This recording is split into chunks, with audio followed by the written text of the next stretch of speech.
दोस्तों, बड़ी खबर निकलकर सामने आ रही है। ईरान को लेकर अमेरिका और इस्राएल का बड़ा प्लान, लेकिन इस बार खेल पलट गया। सऊदी, कतर, तुर्की जैसे ताकतवर मुस्लिम देश ईरान के साथ खड़े होकर रोक दी अमेरिकी हमले की राह।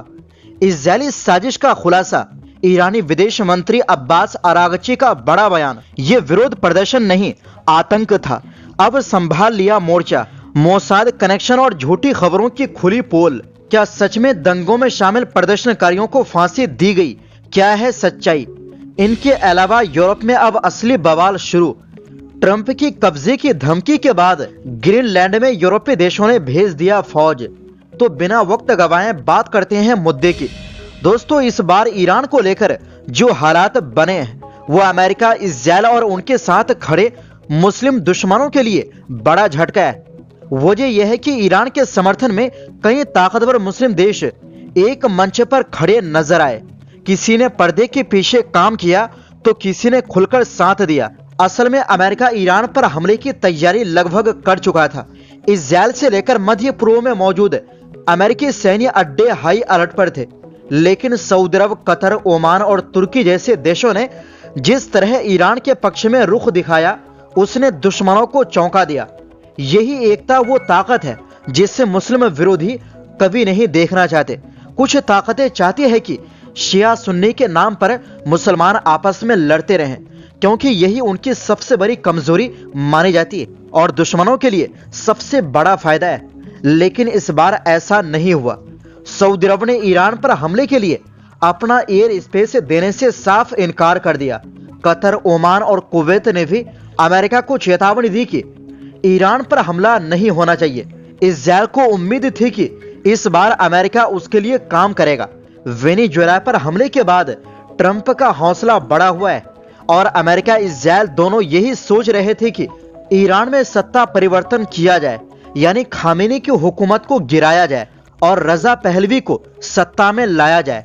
लेकिन यह सब सिर्फ एक ख्वाब बनकर रह गया। ईरान आज भी मजबूती से खड़ा है, सत्ता उसी के हाथ में है और उसकी सुरक्षा एजेंसियों ने मोर्चा संभाल लिया है। दोस्तों, यहां पर सबसे ज्यादा ठगा हुआ महसूस ये बंदा कर रहा है, यानी ये वही शख्स है जो खुद को बिना देश का प्रिंस घोषित कर रखा है। इसके उकसावे पर भी ईरान में बहुत बवाल हुआ, लेकिन हाथ कुछ भी नहीं लगा। वहीं कतर स्थित अमेरिकी सैन्य अड्डे पर अमेरिकी सैनिकों की वापसी होने लगी, तो दूसरी तरफ ईरान ने अपने एयर स्पेस को फिर से खोल दिए। रॉयटर्स की रिपोर्ट में कहा गया है कि बुधवार को कतर के अल उदीद मिलिट्री बेस से हटाए गए अमेरिकी विमान धीरे धीरे बेस पर लौट रहे हैं। रिपोर्ट के मुताबिक बुधवार को जारी किया गया हाई अलर्ट के बाद कतर में अमेरिकी अल उदीद एयर बेस पर सुरक्षा चेतावनी का स्तर कम कर दिया गया है। इसके साथ ही जिन कर्मचारियों को अस्थायी रूप से बेस छोड़ने की सलाह दी गई थी, उन्हें भी लौटने की अनुमति दे दी गई।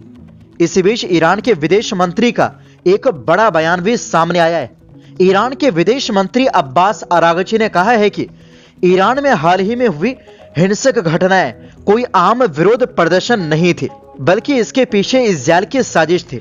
उनका कहना है कि इन दंगों का मकसद हालात को बिगाड़ना और अमेरिका को दोबारा ईरान के खिलाफ सैन्य कार्रवाई के लिए उकसाना था। अरागची ने यह बात अमेरिकी चैनल फॉक्स न्यूज को दिए एक खास इंटरव्यू में कही। उन्होंने साफ कहा कि अमेरिकी और इजरायली मीडिया जिस तरह हजारों लोगों के मारे जाने के दावे कर रहे हैं, वो पूरी तरह बड़ा चढ़ाकर बताए गए हैं। उनके मुताबिक मौतों की संख्या सैकड़ों में, न कि हजारों में। ईरानी विदेश मंत्री ने बताया कि शुरुआत में कुछ जगहों पर आर्थिक परेशानियों को लेकर शांतिपूर्ण प्रदर्शन हुए थे, लेकिन बाद में बाहर से आए आतंकियों ने इन प्रदर्शनों में घुसपैठ कर ली। उन्होंने कहा कि ये लोग आम प्रदर्शनकारी नहीं थे, बल्कि दाइश जैसे आतंकवादी तरीके अपनाने वाले आतंकी गिरोह थे। अरागची के मुताबिक इन आतंकियों ने पुलिस पर गोली चलाई, कुछ सुरक्षा कर्मियों पर ज्वलनशील पदार्थ फेंके गए, आम लोगों को भी निशाना बनाया गया। उन्होंने कहा, 3 दिनों तक हम प्रदर्शनकारियों से नहीं बल्कि आतंकियों से लड़ रहे थे। उन्होंने आरोप लगाया कि इन हिंसक कार्रवाइयों का मकसद जानबूझकर ज्यादा से ज्यादा मौतें करवाना था, ताकि अमेरिका को हस्तक्षेप का बहाना मिल सके। अरागची ने कहा कि अमेरिकी राष्ट्रपति डोनाल्ड ट्रंप पहले ही कह चुके थे कि अगर ईरान में हत्याएं होंगी तो वो दखल देंगे। इसी बयान का फायदा उठाने के लिए हिंसा फैलाई गई।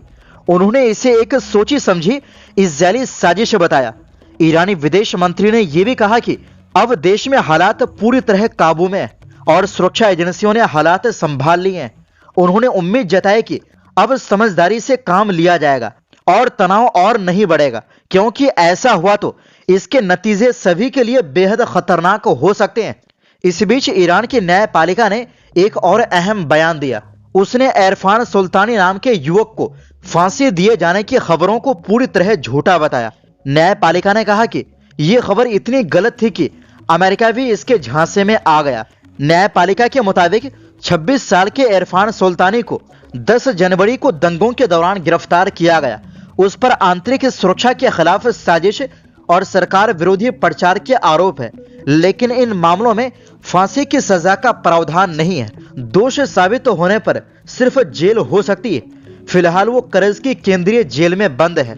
ईरानी अधिकारियों का कहना है कि विदेशी फंड से चलने वाले विरोधी समूह और कुछ मीडिया जानबूझकर झूठी खबरें फैला रहे हैं और ईरान के खिलाफ दुष्प्रचार कर रहे हैं।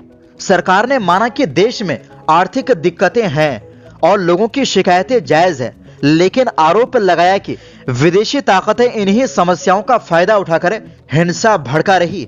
अधिकारियों के मुताबिक कई हथियारबंद गिरोह पकड़े गए हैं और कुछ गिरफ्तार लोग इजरायली खुफिया एजेंसी मोसाद से जुड़े पाए गए हैं। वहीं दूसरी ओर अमेरिका के राष्ट्रपति डोनाल्ड ट्रंप की ग्रीनलैंड को दी गई धमकी के बाद यूरोपीय देशों ने अपने तेवर दिखाने शुरू कर दिए हैं। फ्रांस के राष्ट्रपति एमुनुएल मैक्रोन ने गुरुवार को कहा कि आर्कटिक क्षेत्र को लेकर अमेरिका द्वारा जो धमकियां दी गई, फ्रांस उनको दरकिनार नहीं कर सकता।